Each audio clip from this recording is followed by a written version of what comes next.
Joining me right now is Wisconsin Congressman, member of the House Armed Services and Transportation and Infrastructure Committees, Mike Gallagher. Congressman, it's great to see you again. Thanks very much for being here. Your reaction to where we are on the world stage. You heard President Trump talk about the CCP likely invading Taiwan at some point, and then you've got Russia with 140,000 troops on the border of Ukraine. I fear we're witnessing the slow-motion collapse of American military deterrence. All these things start to add up, Maria. The humiliation of our surrender in Afghanistan, our weak posture in Ukraine, and I think our misplaced priorities, the way in which the Biden administration is de-emphasizing conventional deterrence and hard power in favor of their domestic agenda, in favor of climate change priorities. I mean, Maria, yesterday, as we're trying to deal with deterring Russia from invading Ukraine, the United States Army released its climate change priorities. I mean, you can't make this stuff up. So I think former President Trump is correct to suggest that the likelihood of the CCP attempting an invasion of Taiwan by force is growing the more our deterrent posture gets weaker. Well, this is a really important point that you make, and we've talked about this in the past, the readiness of our military.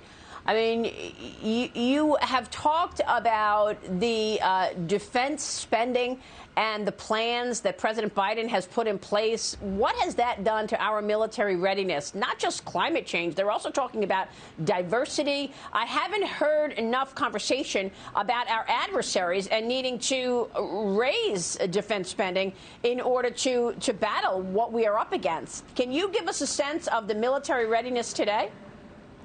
Well, the first budget Biden submitted for the Defense Department was a cut in real terms. Next year's budget is going to be worse. And what they did in the first few months of the administration was really to prioritize identity politics, diversity, equity, and inclusion, and wokeness training, which had the practical effect of, I think, demoralizing a lot of people on active duty. So that's bad. What's even worse, as you look at the situation vis-a-vis China, is we haven't heard a coherent plan from the military for how are we actually going to defend Taiwan? How are we going to deter this invasion? We've asked for access to the war plans, to the O plans. We can't get them, those of us on the Armed Services Committee. So how are we supposed to make critical decisions about what weapon systems to fund if we don't have a coherent story from the Pentagon as to how we intend to solve the biggest national security issue we are facing today?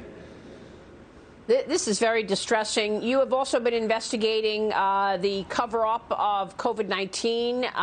The IOC has been covering up the CCP's human rights abuses, including the handling of Chinese tennis player Peng Shuai.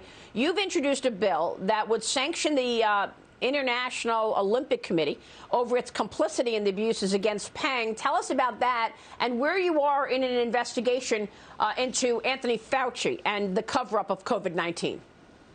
Well, the IOC has acted despicably. They recently claimed to have met with Peng Shuai and answered the question, where is Peng Shuai? Well, where is she? She's being detained by the Chinese Communist Party. She's being silenced. She's being held hostage. And the IOC is complicit in her being held hostage because they don't want to do anything to upset the CCP. It's absolutely shameful, and they should be held accountable for that.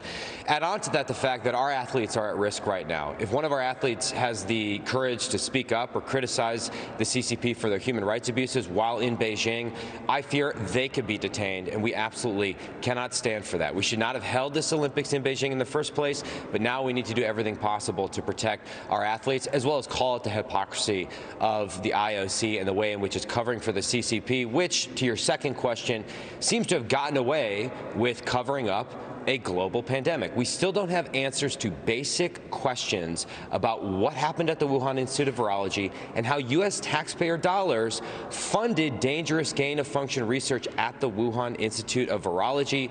When we take back the House, Maria, I guarantee you on day one, we are going to launch a comprehensive investigation, including subpoenaing the scientists that right now the Democrats in the House are blocking. Every American should want to understand how this pandemic started, if for no other reason than that will give us our best shot of preventing a pandemic like this in the future.